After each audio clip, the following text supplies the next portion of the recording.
16 nadšenci navštívili národné a iné parky, hlavne v Arizone a jej okolí. Neobyšli ani významné svetové observatória.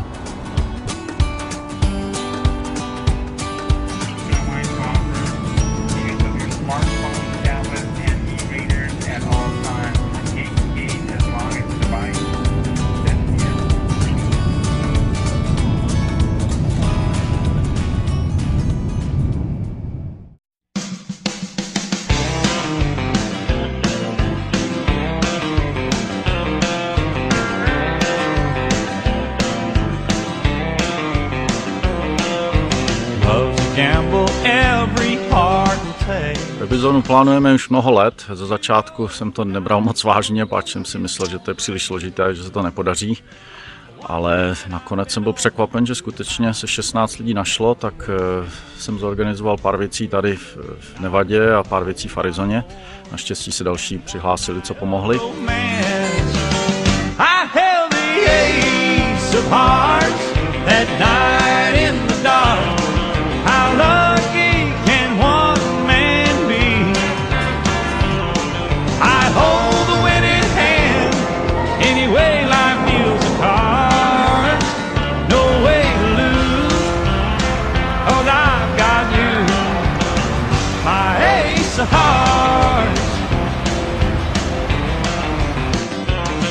V Las Vegas sme si za celý pobyt zabezpečili 4 autá a hneď na druhý deň sme sa vydali na najdlhšiu cestu okolo 250 míl do vzdialeného Bryce Canyonu, ktorý práve deň predtým otvorili.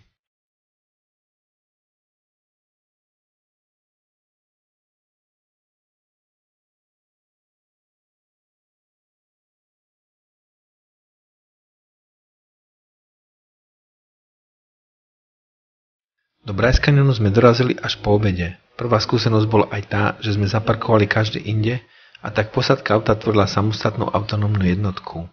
Občas sme sa v parku stretli a tak osobný kontakt bol mnoho lepší ako slabý až žiadny mobilný signál.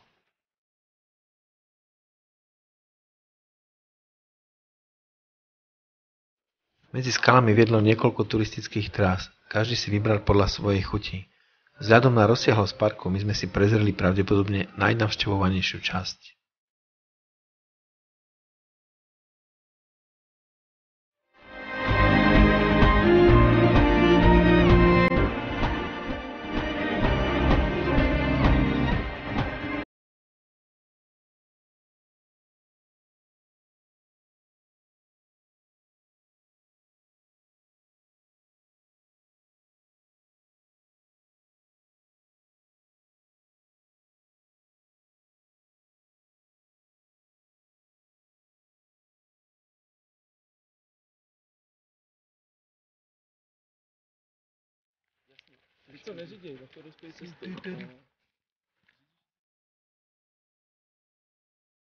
Slnko zapadalo už o 5:30 večer a cesta naspäť do Vegas bola za úplnej tmy.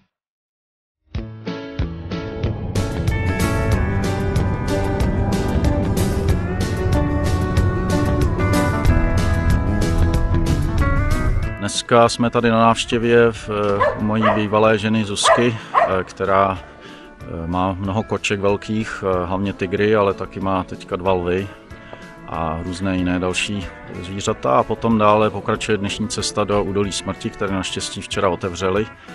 A potom už myslím, že zítra už se konečně přesuneme do Arizony.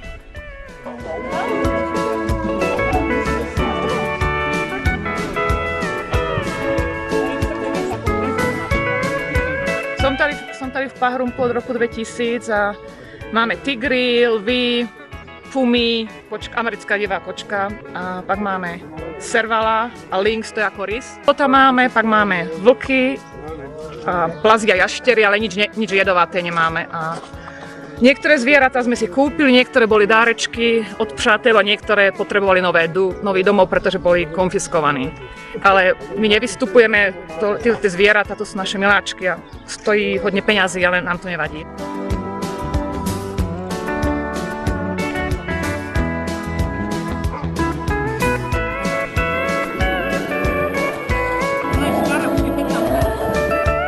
domě nebo v obyváku a je to symbol rodinného štěstí. No, děkuju. Takže To náš podnik se jmenuje Ebizona, jako Ebicykl, to je ten spolek cyklistů, Jo. a zóna je to Arizona, že? Takže tohle je teda tričko pro vás na památku. Děkuju. Údolie smrti sa nachádza nedaleko Las Vegas a je známe svojim extrémne suchým a teplým podnebím s rozmanitými geologickými útvarmi.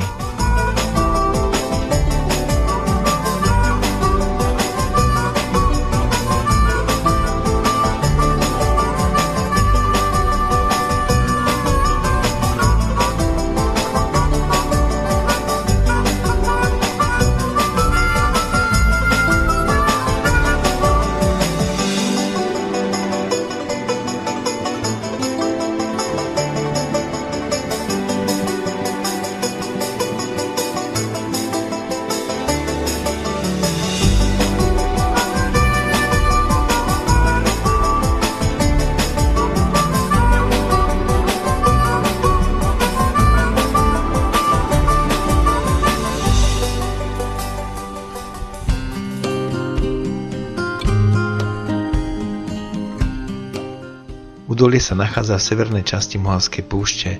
Najnižšie miesto Bodwater je 86 metrov pod úrovňou mora a je zároveň najnižším bodom celej Ameriky.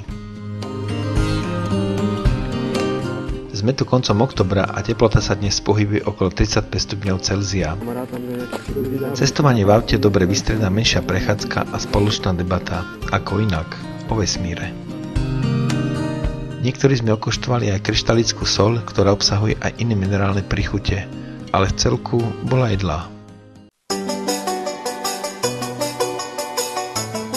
Vedci tu skúmajú pravekú geológiu, pretože zloženie zemskej kôry pripomína podobné útvary ako na planéte Mars.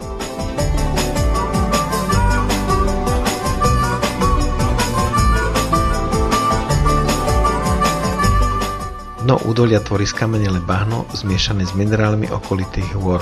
Pred 130 rokmi sa tu ťažil vzácny borax, ktorý je veľmi dôležitou zložkou priemyslu.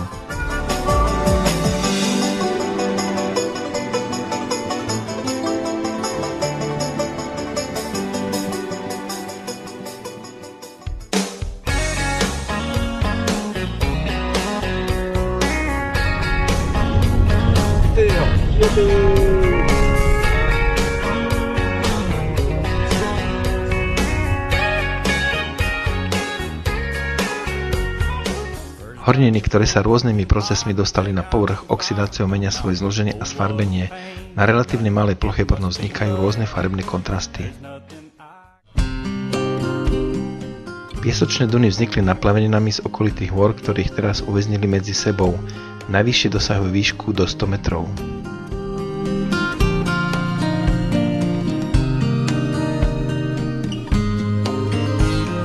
Prišli sme tesne pred západom slnka a tak niektorí z nás dokonca utekali, aby sa čím skôr dostali ešte na osvetlenú časť pieskovej duny. Za tento neskorý príchod nás odmenil aspoň vychádzajúci mesiac nad krajinou. Z Las Vegas sa premiestňujeme 270 mil k Flagstaffu do prenajatej chaty v Kačine. Tu budeme mať svoju základňu až na 8 dní. Jedinou zastávkou je priehrada na hranici medzi Arizonou a Nevadou Hoover Dam. Natáčali sa tu aj scény z niektorých amerických akčných filmov.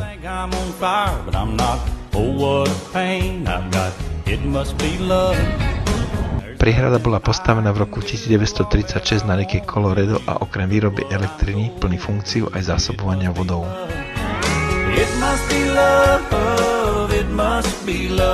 I fall like a sparrow and fly like a dove.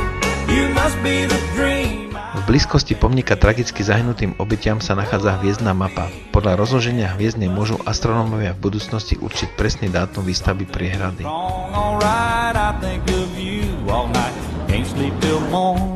Nevada a Arizona patria do iných časových pásiem. Arizona však nepoužíva letný čas a tak v letnom období ho majú obidva štáty rovnaký. It must be love, it must be love, it must be love. I fall like a sparrow and fly like a dove.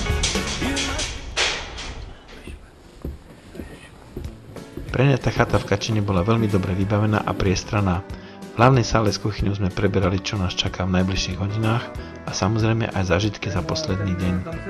Takhle tvar, tadyhle, tam je zase od začátku ten obchod, je možné si tam koupit skamenělé dřevo, je to v zapečetěném balíčku, jeden se nerozebírá, protože to by z vás mohli říct, že jste to tam vzali a tak dále. Ta severní část je malovaná poušť, to je druhý typ pouště, kterým se seznámíte, protože to, co jsme viděli doteďka, je Mohavská poušť. Asi 65 km východne od Flagstaffu dopadol pred 50 000 rokmi železný meteorit.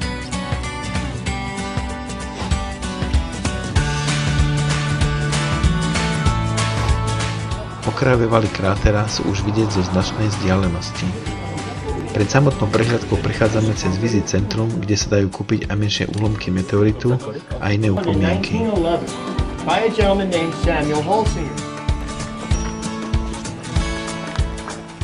Kráter má priemer okolo 1,2 km a hĺbku 170 metrov. Priemer meteoritu pri dopade sa odhaduje na 20 metrov a hmotnosť 150 000 tón. V minulosti tu boli pokusy o ťažbu železa, cvičila tu aj posádka Apollo pred prípravami na pristátie na mesiac.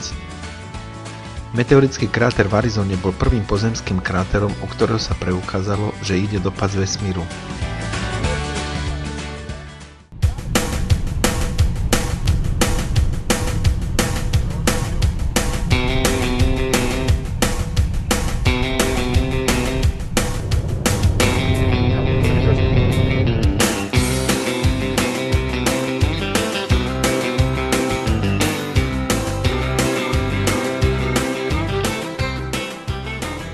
Vo Visit Centre je veľmi náročné odolať pokušeniu kúpiť si niečo na pamiatku.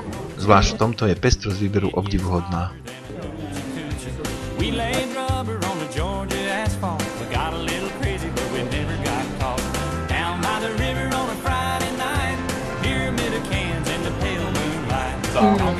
A já si to místo nesám.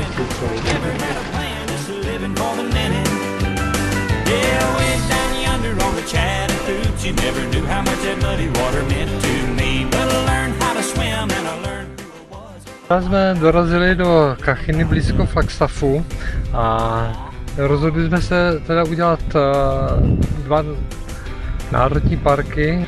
Národní park Petrified Forest a Painted Desert. Tady vidíte Painted Desert, těšíme se na Petrified Forest.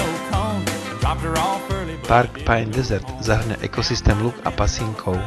Geologicky erozívna krajina je tvorená červeno sfarbenou horninou bentonitom.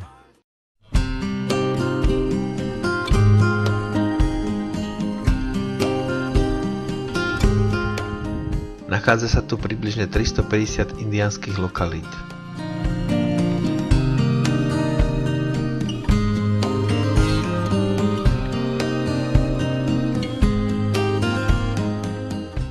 Petrified Forest predstavuje jedinečnú a najpresnejšiu koncentráciu skamenelého dreva na svete z obdobia triasu.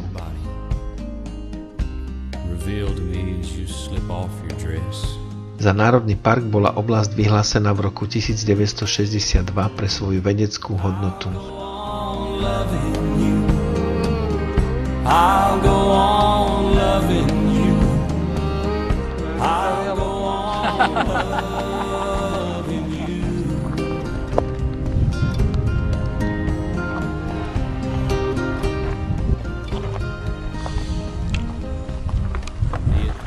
Zní to dřevě, ne?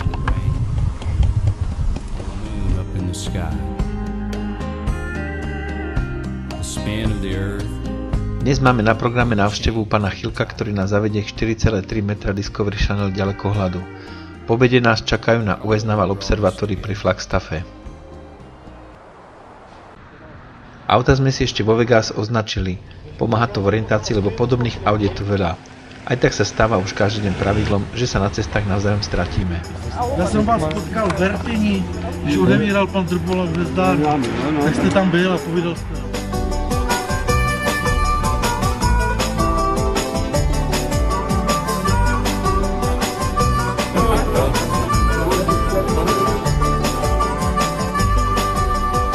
se jmenuji Tomáš Chýlek a pracoval jsem tady na Lovenově observatoři na konstrukci dalekohledu, který je za mnou. Právě se minulý rok dokončil.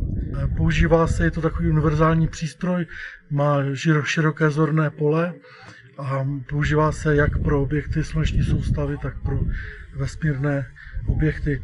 Zrcadlo je meniskus, jenom 10 cm tlustý, takže je na sestavě podpor, 120 axiálních podpor a 36 tangenciálních podpor, které svým tlakem zaručují, že povrch zrcadla zůstává stále stejný.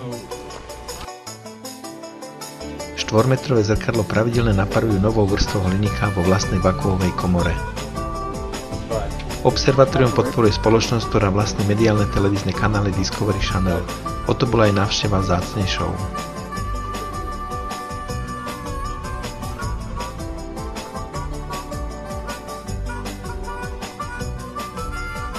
Je tady pana doktora Vrbu, který nás bude provázet, vedoucí infračervené sekce tady na observatoři.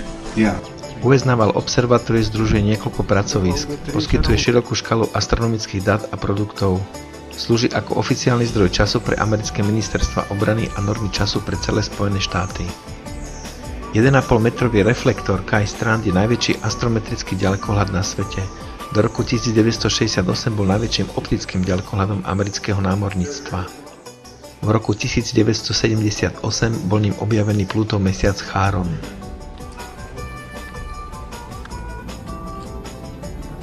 Ďalekohľad RC má priemer zrkadla 1,5 metra.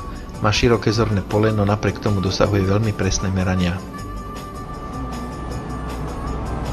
Všetky ďalekohľady amerického námorníctva sú v súčasnosti plne automatizované a astronómom umožňuje ich ďalkové ovládanie.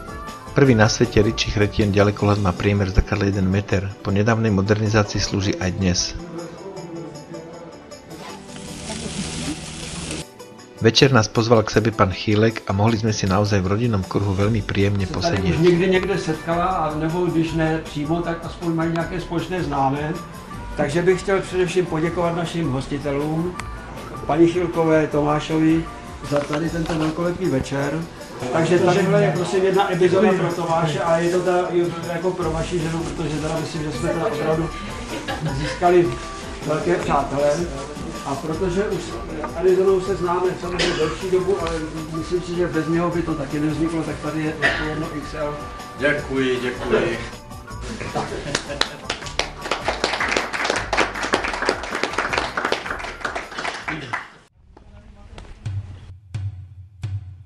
Deň začíname návštevou nedalekého Walnut Canyona.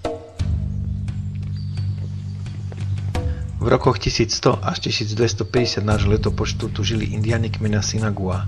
Chránení v ťažko prístupných vápencových skalách kaňonu tu tesali svoje obydlia. Boli dobrí obchodníci a ich obchodná cesta sa tiahla aj k Mexickému zálivu. V roku 1250 nášho letopočtu náhle opustili doposiaľ z neznámych dôvodov toto územie.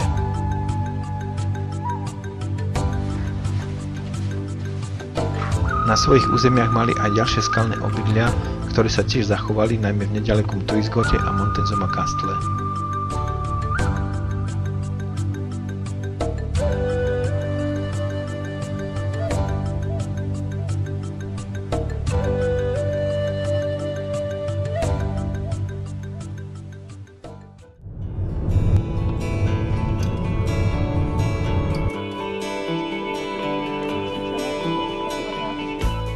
Sanse kráter vulkánu vznikol v sérii výbuchov niekedy medzi rokmi 1040 a 1100 nášho letopočtu. Silné explózie hlboko ovplyvnili životy miestnych Singu a Indiánov a navždy zmenili krajinu a ekológiu oblasti.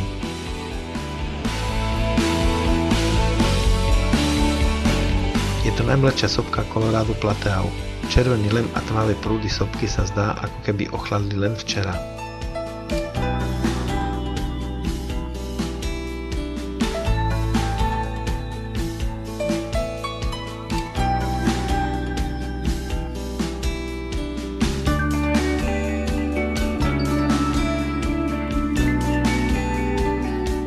Najväčšie erupcie vytvorili lávové prúdy do vzdialenosti 10 km. Sopečný popol vtedy prikryl krajinu o rozlohe vyše 2000 km.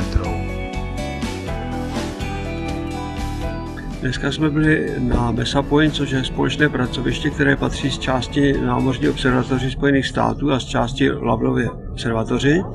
Je to podnik, který má svým způsobem světový význam protože jde o velký optický interferometr, což je zařízení, které umožňuje měřit jednotlivé hvězdy, jejich polohy s přesností, která se jinak nedá dosáhnout, a v budoucnosti dokonce bude možné, aby se tímto přístrojem zkoumaly povrchy vzdálených hvězd.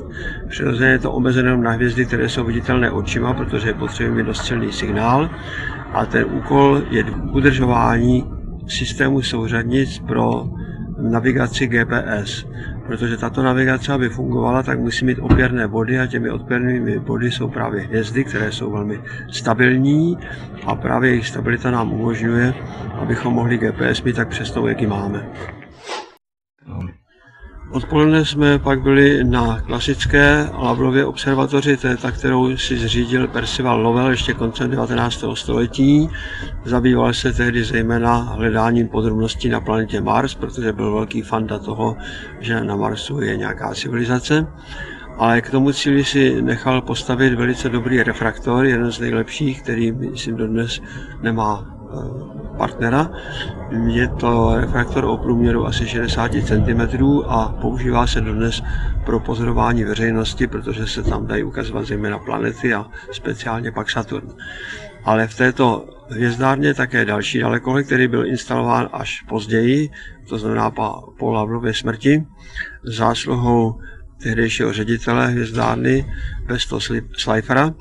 A tento astrograf, který umožňuje pořizovat snímky oblohy na poměrně velkém zorném poli, ten potom posloužil Clydu Tombauovi, který sem přišel v roce 1929 k tomu, aby našel planetu, které říkáme Pluto, a která o svůj status planety přišla na Pražském kongresu Mezinárodní astronomické unie v roce 2006, takže od té doby.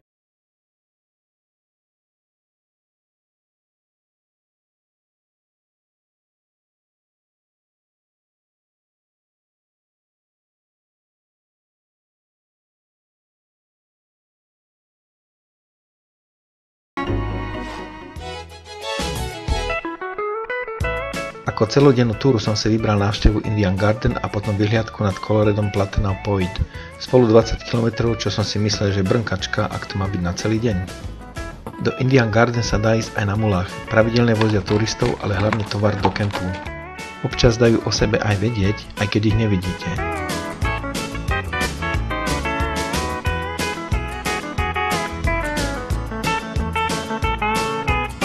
Dneska ráno jsme vyrazili v 5 hodin z chaty v sestavě já, Erika, Mirek a Martin k Grand Canyonu, kam jsme dorazili v 7. Slunce za chvíli vyšlo, o 7:30 jsme vyrazili po South Kaibab Trail dolů na dno kanionu. 10 hodin, 10 minut jsme dosáhli Black Bridge, pak jsme si dali u řeky Colorado 3/4 hodiny odpočinek, pláchli jsme se, najedli jsme se a o 11:30 jsme vyrazili zase nahoru po Bright Angel Trail a ve 4 hodiny jsme byli zase zpátky nahoře. Bez úmrtí, jak nás varovali cedulky ráno, pro Američany podle cedulek věc naprosto nemožná. A ešte pár fotiek, aby ste nám závideli.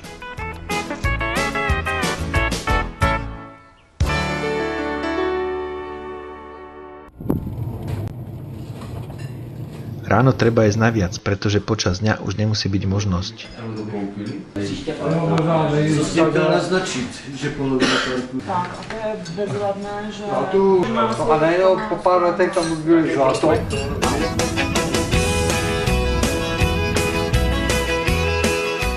Kaňon Antelope sa nachádza na území v správe indiánskeho kmeňa Navajo, približne 100 km na severovýchod od Grand Canyonu. Títo tok kvôli turistom aj patrične využívajú. Cenu sme zjednávali, nasadili do pripravených džipov a išli asi 4 km po vyschlom koryte rieky Antelope Creek. Well, it's alright to be a little bitty, a little hometown or a big city. Might as well share, might as well smile.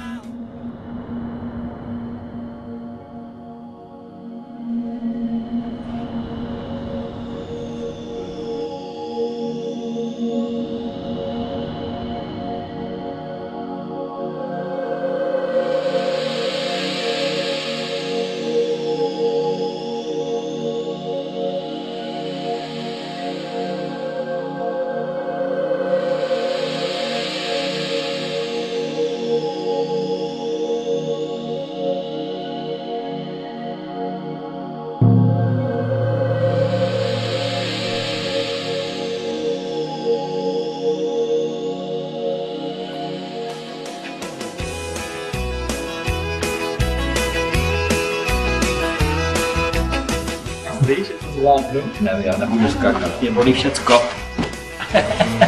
Já jsem tam nemohl vlézt, víš proč? Já když nemohnu nohu ze včeška stát, nebo takhle nedám nohu.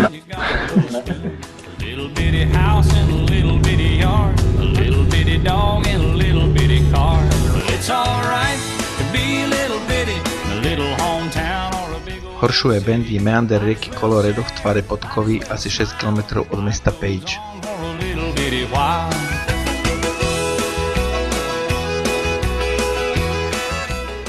Skalný previs a hĺbka niekoľko 100 metrov vás láka pristúpiť až na okraj a urobiť skvelú fotku.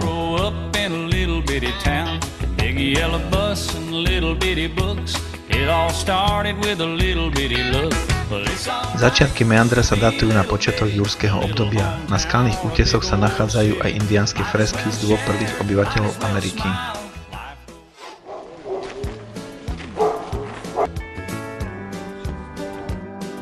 Presúvame sa ešte viac na sever až k hraniciam Utahu.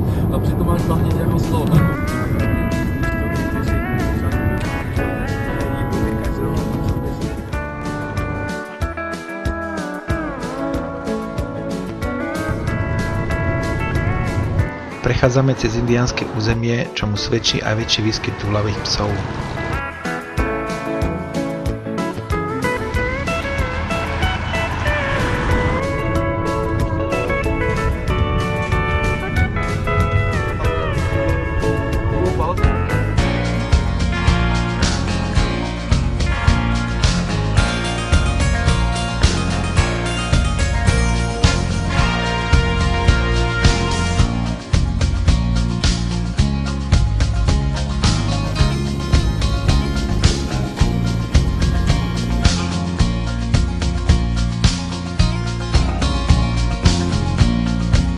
Monument Valley predstavuje pravý americký západ. Od 30 rokov sa tu natočilo desiatky westernov.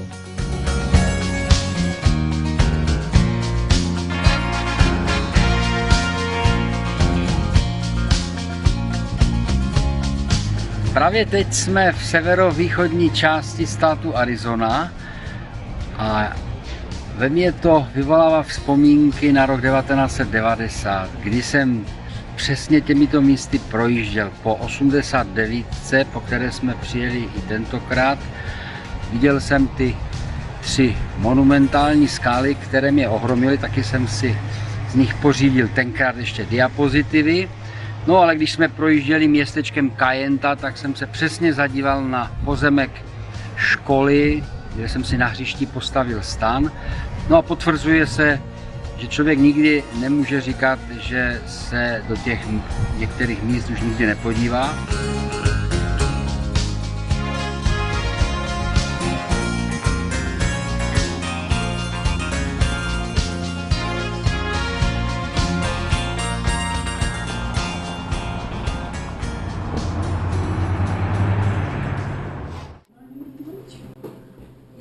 Dnes sa balíme a opúšťame chatu v Kačini. Cestujeme do hlavného mesta Arizony, Phoenixu.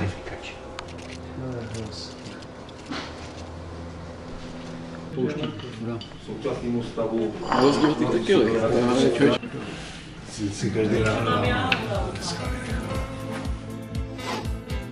Ideme približne 300 km na juh.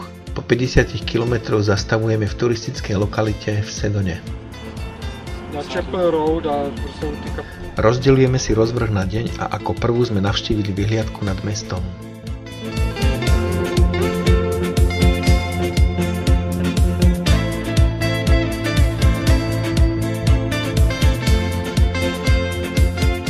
prichádzame k nedalekému Cathedral Rock, symbolu mesta Sedony.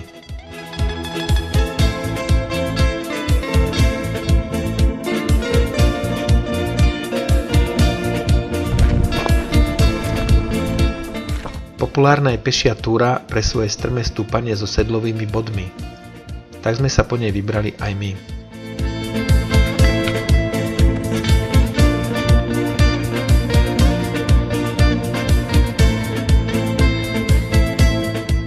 Cathedral Rock tvorí pieskovec pobrežných piesočných dún druhohorného mora.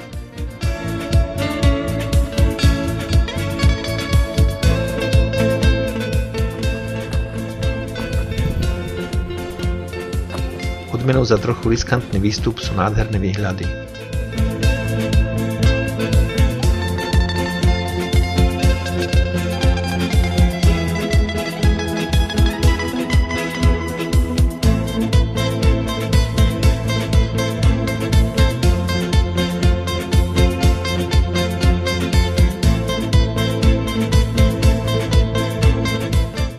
Sedona patrí k turisticko-rekreačným centram Arizony. Je tu vytvorených aj veľa peších túr do okolia.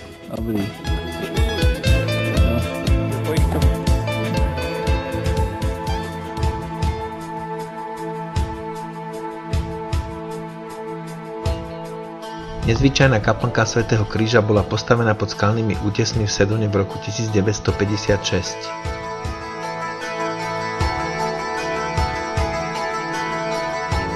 Dvere sú otvorené pre každého bez rozdielu vyznania viery.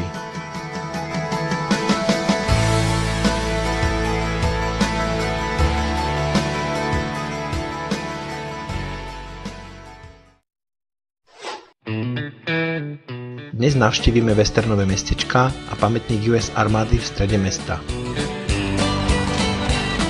V oblasti okolo Phoenixu sa nachádza zlato a to dopomohlo k vzniku niekoľkých baníckych miest. Jedným z dochovaných je aj mestečko Goldfield.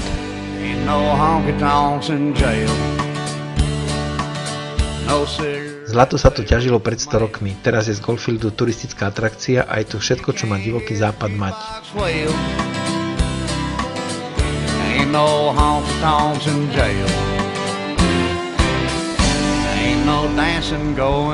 Múzeum má zaujímavé exponáty z histórie tejto oblasti. Za zmienku stojí expozícia na Lost Dutchman v Zlatej bane, snad najslavnejšia baňa v krajine, a to napriek skutočnosti, že nikto nevie, kde je.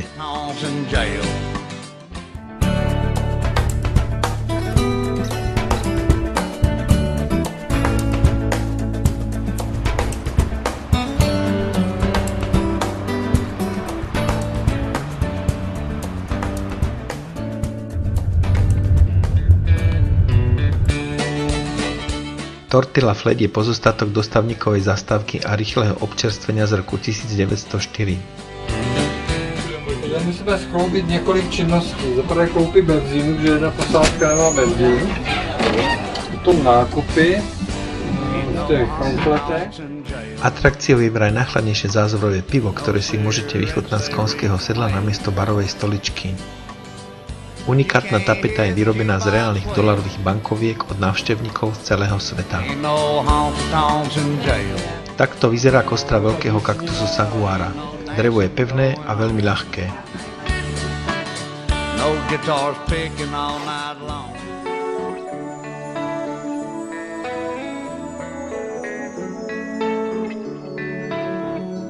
Nedaleko univerzity vo Phoenixu sa nachádza pamätník padlým námorníkom v druhej svetovej vojne na vojnovej lode USS Arizona, ktorá bola potopená s ďalšími loďami v Pearl Harbor v roku 1941. Zomrelo na nej vyše 1000 mužov. Vystavené exponáty sú zachránené diely z potopenej lode, jeden z jej stožiarov, 2 delá a 1 z kotiev.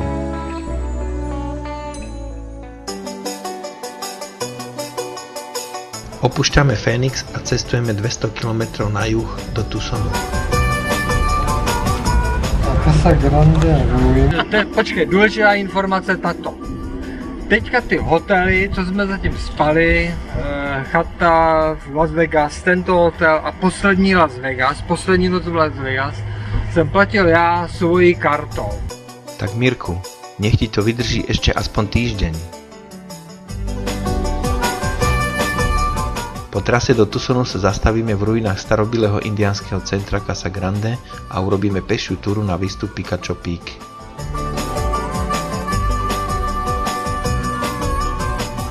Sonorskí púštni ľudia, aj tak sa nazývali, tu sídlili vyše 1000 rokov až do roku 1450 do nášho letopočtu. Národná pamiatka Casa Grande sa skladá z ruín niekoľkých stavieb postavených ešte starou technikou kmeňov Hohokam na začiatku 13. storočia. Casa Grande je španielský veľký dom. To boli najväčšie stavby v meste. Napriek svojej jednoduchosti stavba prežila 7 storočí, vystavená vode, slnku a vetru. Teraz je chránená modernou strešnou konštrukciou, ktorá bola postavená v roku 1932.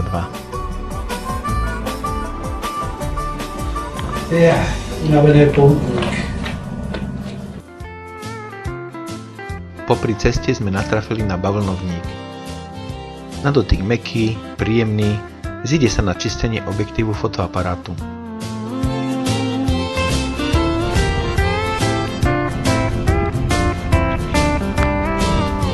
Picacho Peak je kus skaly, ktorá bola neskoršie prekrytá lávovým prúdom z niektorých sopiek. Leží približne 70 km severne od Tucsonu a z centra mesta je ho vidieť. Park je preslavený množstvom kvetov, ktoré kvitnú počas marca. My sme videli zväčša už len kaktusy. Na vrchol vedú 2 chodníky. Je odtiaľ pekný výhľad. My sme videli Kitt Peak vzdialený asi 100 km.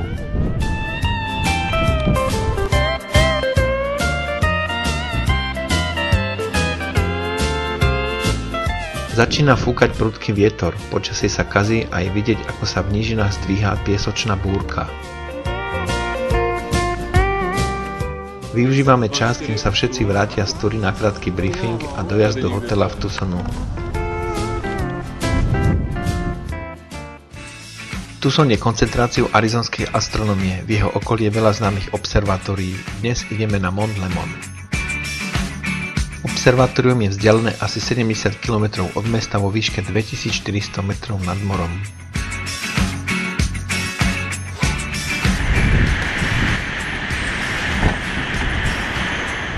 Zvítali sme sa s naším členom e-bicyklu Pavlom Gáborom, ktorý pracuje na Mount Graham a vybavil nám túto návštevu.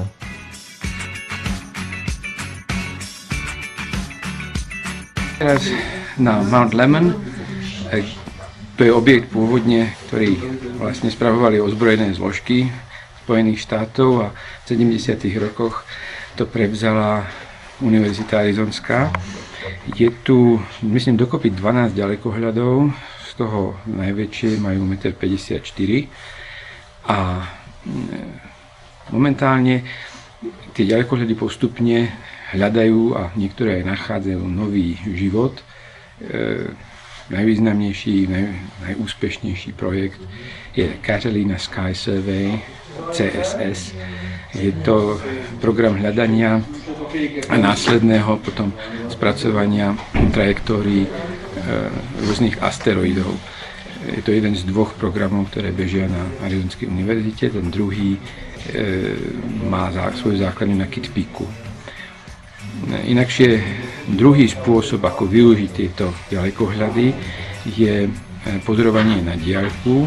Momentálne jeden z ďalekohľadov, metrový, vlastne prevzali Juhokorejčania a prevádzkujú z Južnej Koreje.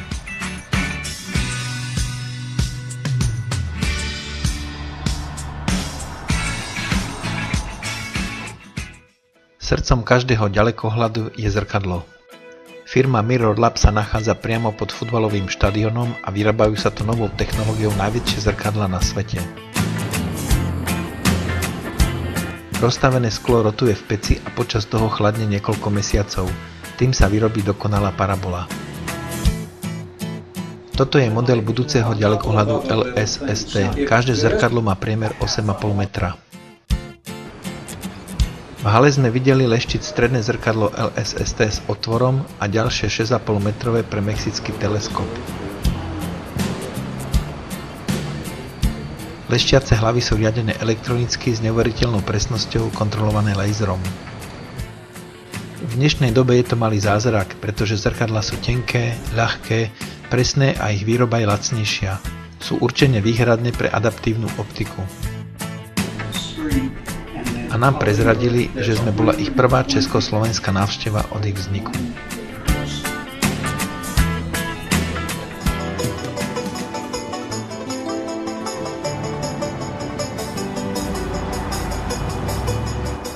Pobyt v našom hoteli sme si podaktori spríjemňovali večernou relaxáciou v bazéne. Teplota 28 stupňov Celzia bola už pre domácich nežiaduca.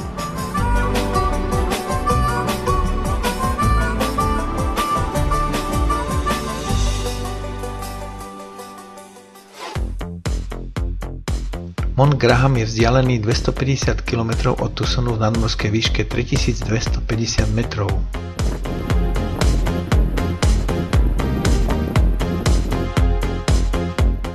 Jsme teďka na Mount Graham, kde se nacházejí 3 dalekohledy, včetně tedy vatikánského 1,8 metrového dalekohledu, který je jedním z prvních 2 zařízení, které tady byly. To hlavní a veliké zařízení vidíme za sebou, to je velký binokulární dalekohled.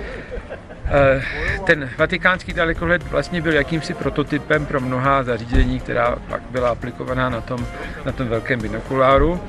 A je to tedy dalekohled, který má teďka 20 let, ten náš vatikánský, a je zapotřebí ho nějak trošku předělat, najít pro něj nový způsob fungování, takže pravděpodobně z něho uděláme robotický dalekohled spolu s dalšími 2 přístroji, bude schopen synoptických pozorování. Submilimetrového dalekohledu, který se kupodivu jmenuje submilimetrový dalekohled, neboli SMT, byl varován dopředu, jo, takže nemá se na to vymlouvat. Takže 3370. Ide o radioteleskop, ktorý je non-stop v prevádzke. Oblohu monitoruje v rádiovom spektre od 0,5 do 4,5 mm. Je diaľkovo ovládaný z Arizonskej univerzity v Tucsonu a jeho priemer je 10 metrov.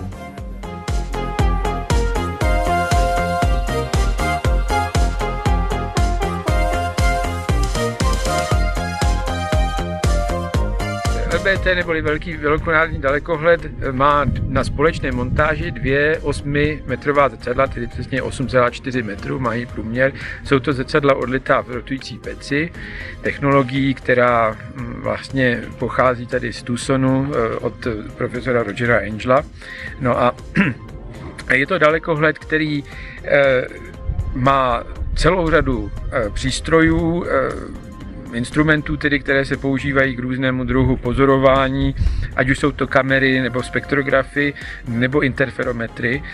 A funguje v rámci vlastně mezinárodní spolupráce německo-italsko-americké hlavně.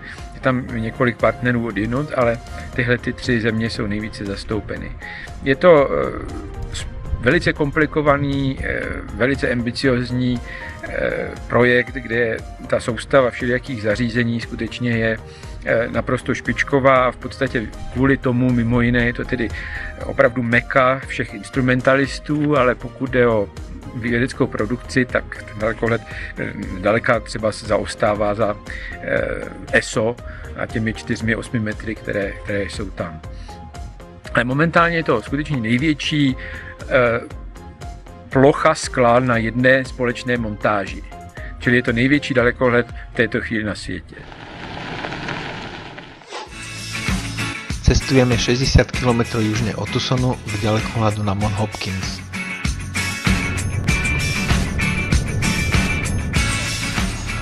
Veritas je to projekt 4 12-metrových optických reflektorov, ktoré zachytávajú vesmírne gamma žiarenie.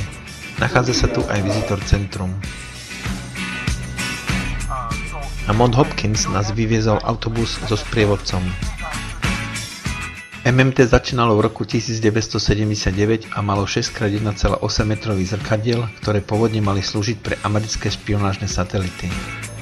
Od roku 1998 má už len jedno 6,5 metrové zrkadlo v ďalekohľade na alt-azimutálnej montáži. Je priekopníkom moderných technológií, ktoré poslúžili k vývojom nových generácií ďalekohľadov.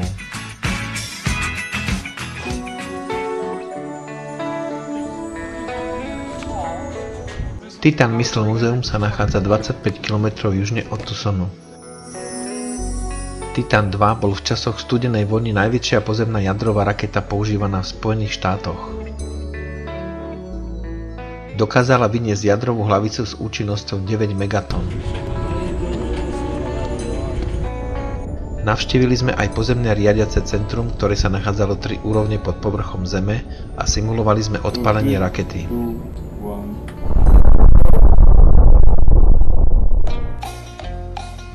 Tesne po západe slnka sme stihli navštíviť putnické miesto San Xavier. Je to najstaršia neporušená európska architektúra v Arizone. Katolícky kostol bol postavený v roku 1797. Pod vedením františkánskej misie ju pomáhali stavať aj miestni indiáni. Jedni sme tu aj našli, ale tí predávali indiánske plnené placky. Biosféra 2 je projekt, ktorý stojí tiež za to si pozrieť. Po obede navštívime westernové kulisy filmového štúdia a konečne si vychutnáme zblízka aj samotné kaktusy saguaro. John Allen pred 30 rokmi prišiel s myšlienkou otestovať možnosť izolovaného ekosystému. V roku 1987 začala výstavba Biosféry 2 a v roku 1991 mohla prijať 8 dobrovoľníkov na výskum.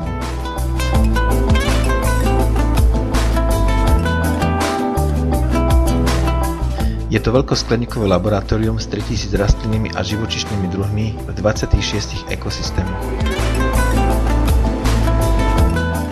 Po roku neúspech experimentu paradoxne viedol k ďalším objavom a technologickým vylepšeniam. V roku 2007 pred likvidáciou sa Biosféry 2 ujala Arizonská univerzita a prebrala nad ňou záštitu.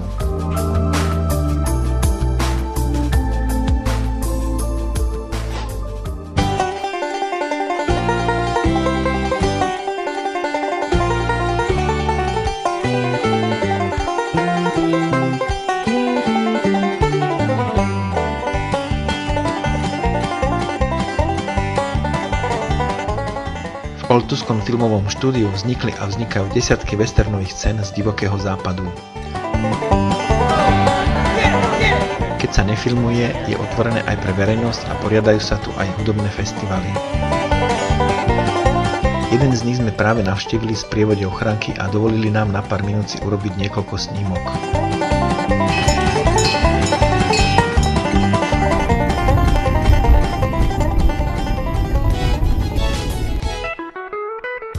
Národný park sa rozkladá na púšti Sonoran, ktorá je domovom 6 biotických spoločenstiev.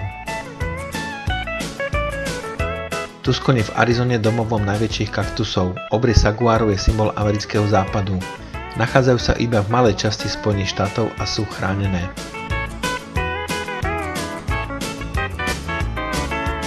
Tie najväčšie a najstaršie sa dožívajú až 250 rokov, výšky do 15 metrov, váha môže byť aj viac ako 8 tón.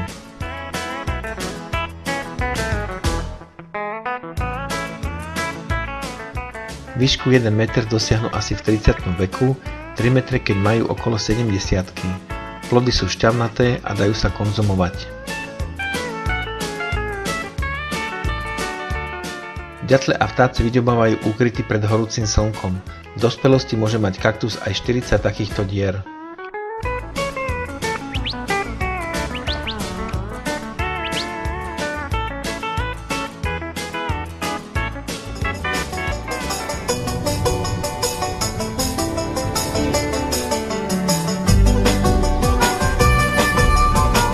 Tam ten ležatej, jak to míří. Posledné observatória, ktoré navštívime, budú na svetoznámom Kitt Peaku. Já jsem nefotil, abych se odlišil. Nachádzajú sa na území indiánskej rezervácie, komplex má vyše 25 astronomických observatórií z celého sveta. Mi'kmaq Pierce Solar Telescope je najväčší solárny prístroj na svete. 3 zrkadlové heliostaty odrážajú svetlo do tunela, kde sa rôznymi optickými cestami dostanú do spektrografu. Ten má vďaka dlhému ohnisku vysokú rozlišovaciu schopnosť. Teleskop sa zameriava aj na detailné spektra iných hviezd.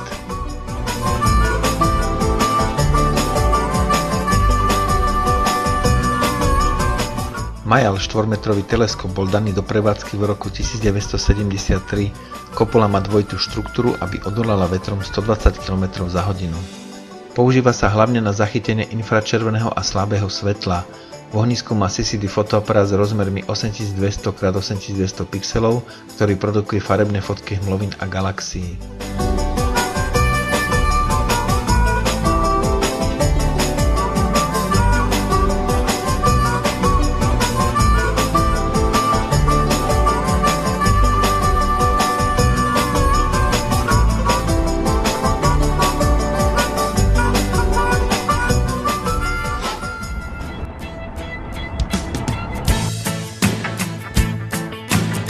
Prima Air and Space Museum sa nachádza na okraji mesta Tucson. Je najväčšie svetové muzeum leteckých vrakov.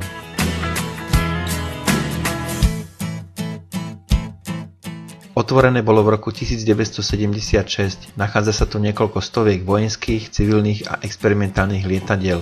Od počiatku letectva až po súčasnosť.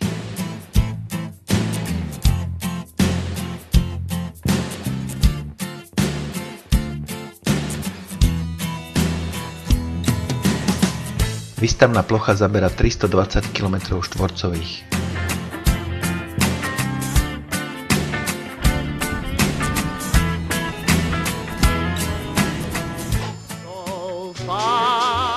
Tombstone je malé mestečko na juhu Arizony, kde sa pred vyše 100 rokmi produkovalo najviac striebra v Arizone.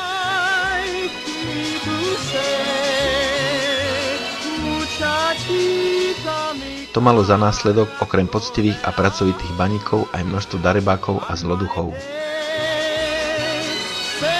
V roku 1881 zobrali strážci zákona spravodlivosť do svojich rúk a rozputala sa veľká prestrelka s bratmi McLauriovcami a ich komplicmi.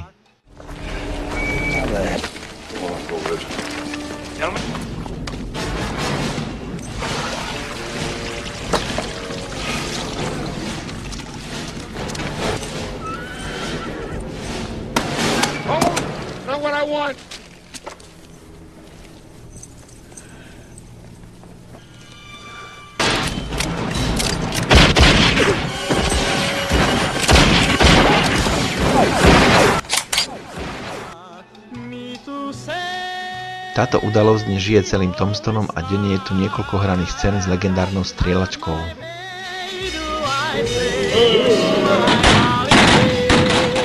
Bratia McLauriovci a ďalších asi 300 ľudí bolo pochovaných na miestnom cintoríne. Ich hroby sú tam ešte dodnes a tešia sa veľké návštevnosti turistov.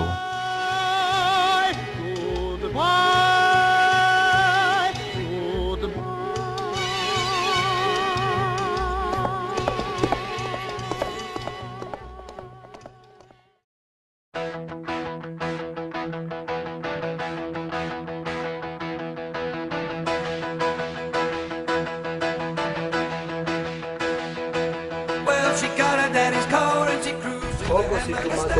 Hodinu dobrú, jak neváš, že? My sme šli úplne iným smerom.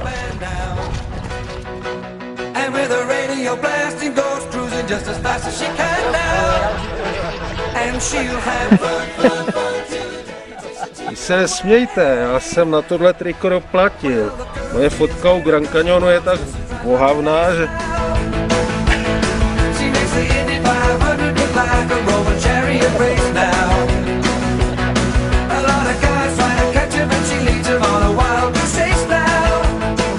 Když jsem říkal, od Frisu jedeme zpátky na I-40 East a jedeme dál. No, a vy jste jeli úplně někam jinam. Oni jedou úplně jinam, oni jedou na sever Fasafu. No, tak to nebylo na vás čekat. Protože tady budete za hodinu a to tady nemáš nič.